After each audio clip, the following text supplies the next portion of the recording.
and lays on the ground. A couple of colleagues join the scene with a dog and start searching for the weapons. It's a half-automatic Scorpion. Men inleder med att rapparen Yasin Byn omhäktades idag misstänkt för stämpling till människorov. Rapparen Yasin som döms till 10 månaders fängelse. 14 personer. Oh yeah, but this was during COVID though, right? This was during COVID, I think so. Bland andra rapparen Yasin Byn 14! åtalade misstänkta. 14 people got caught. How? Kolla på den här Yasin-delen då. Han var ju misstänkt för... Han är kopplad till Shottas, en av de värsta terrorgängen som finns i förorterna. Det finns ju jättemånga som bara låtsas till mig. Jag har inga problem om de låtsas till mig vara gangster. Han är en gangster. Ghetto superstars, Yasin mannen, Stockholm, Sweden, yeah. I know my bitches can't play me. I know my haters can't faze me. I grab the Glock 19 if a nigga can't pay me. Mask on my face so the feds can't blame me. I sell coke and I blaze weed. Plus I heard the opposition wanna blaze me. Ha, stack money, stack daily. Tell my bitches that I'm back, baby. Yasin Byn, also known as Yasin the Don, is a rapper from Stockholm, Sweden, who grew up in poverty and crime. Oh, he's from Stockholm. And affiliations. Wait, poverty and crime? How, bro? Isn't Sweden? Isn't Stockholm the capital? How's there poverty in Stockholm? Is a rapper from Stockholm, Sweden, who grew up in poverty and crime and affiliations with one of Sweden's most notorious gangs, known as Shottas, but managed to turn his life around. The streets led Yasin down a path of hardship and loss, including the tragic murder of his childhood friends and run-ins with the police for weapon possession and even the alleged kidnapping of Sweden's biggest rapper, Einar. Despite all this, Einar. I always say Einar. So it's Einar, okay. In the northwestern part of Stockholm, Rinkeby has gained a reputation for being a hotspot for criminal activity, including drug trafficking, gang violence and theft. The area has experienced several instances of unrest and a riot in recent years, often sparked by the tensions between the police and the local community. It is known for being one of the most culturally diverse areas in the country, with a large population of immigrants and refugees from countries such as Somalia, Iraq and Iran. Residents report feeling unsafe and afraid to venture out at night, with some even describing the situation as a war zone. And a war zone it really is, because of the beef between two major gangs from Rinkeby, known as Shottas and Dödspatrullen. I won't go I've never heard of Dödspatrullen.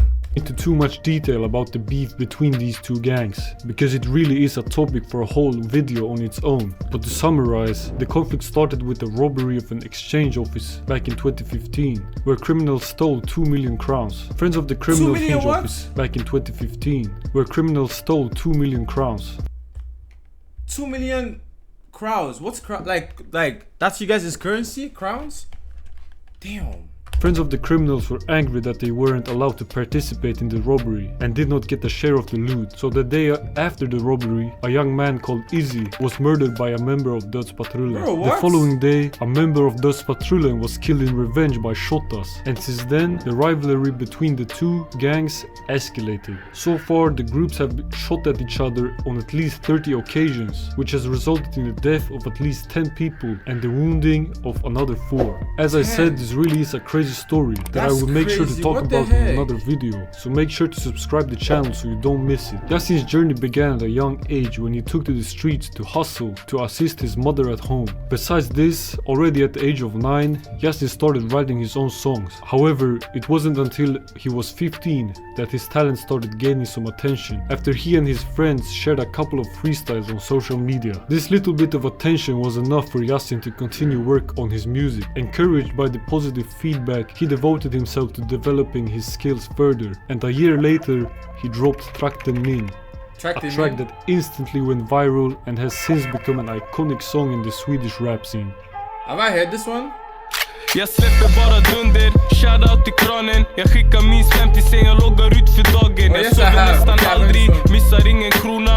Pressen den är hög, Benim kan inte förlora. Det handlar bara om timing, get money, stay shining. Så som luren ringer, jag behöver ingen signing. Jag springer runt i trakten från hörn till hörn. Jag har vitt, jag har brunt, men det luktar bara grönt. Av väktarna de klagar, det stinker hela klubben. Du hittar mig vid toan, jag delar ut mitt nummer. Jag skiter i din hunger, det handlar om I don't care about your hunger, it's about the product. Dukten, du vet jag är i huset så fort du känner lukten. Behöver ingen brud, jag kan japp för en röding om jag lightar min energi då det är marknadsföring.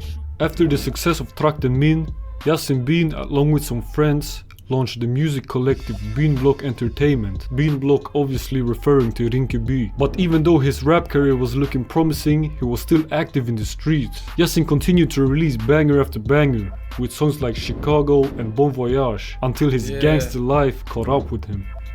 On March 12, 2018, at around 1:30, Vincent, a friend of Yasin, steps out of a rental car at a gas station in Råcksta. He goes to fill up the car when a police car pulls up. The policeman recognizes Vincent and walks up with his colleagues to check on him.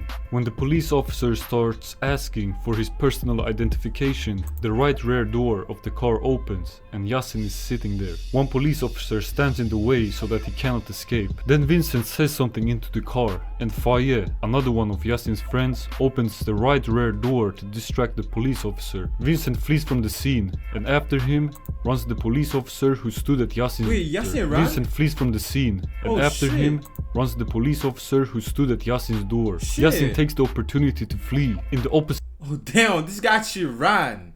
This guy actually ran. direction towards Råcksta subway station. While running, you can tell he's doing something inside his pants. The police officers made the decision to keep an eye on the two people left in the car and let Yasin run away. At the same time, That's the chase for crazy. Vincent begins. And Vincent also is seen taking something out of his pants. Police officer notices it is a pistol and takes out his service weapon and fires a warning shot into the ground. Yo. Vincent throws the gun over a fence, down a mountain and continues to run. The police officers eventually begin to catch up and Vincent gives up and lays on the ground. A couple of colleagues join the scene with a dog and start searching for the weapons. It's a half-automatic Scorpion.